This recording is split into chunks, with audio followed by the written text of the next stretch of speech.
Hey, we're here, E3 2011, back at the Square Enix booth. I'm joined by Kyle Peschel, senior producer? Yeah. Senior producer on Tomb Raider. Kyle, how you doing? I'm doing great.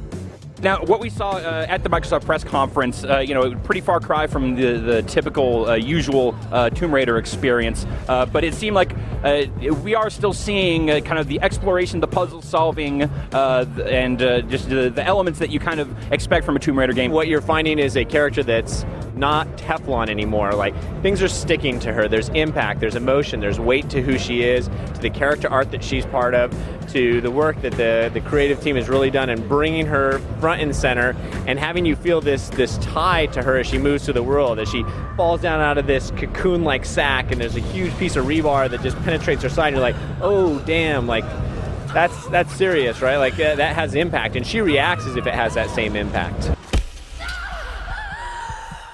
Pardon my French here, but in that first half of that demo, Lara really gets the shit beat out of her pretty badly. How do you keep this experience from getting too grim? I think that it's all about where she is emotionally and where you as a gamer are in relating to her, right? In the very beginning, it was very important to us to show a very young and frail Croft. I mean, she's 21 years old. She just fell off of this massive endurance ship. She's shipwrecked. She wakes up having no idea where she is, and she's responding to that very hostile world. After that has been established, you start to bear a different relationship with her, and you start to watch her mature over the course of the game. And you find that as you find yourself in situations, it's relatable, it's understandable on where she is, and you have compassion for that. If it's just senseless violence, then it's just, it distances you from who she is and what you want her to become as you're playing with her. You know, Crystal Dynamics has been kind of ushering the Tomb Raider franchise for a while here. Has kind of already had a reboot. What inspired this another go at it? I think that as developers, we have a huge amount of pride in the games that we work on, and Noah and the team at Crystal has done a great job of saying, hey, we finished a story that was trying to be told between Legend and Anniversary and Underworld, and now it's about the lore that we as Crystal want to make and that we want to play and be an expression of artistic, endeavors from the team, and see a character that you go, man, I kind of felt something for that. That was a memorable moment as I was playing through.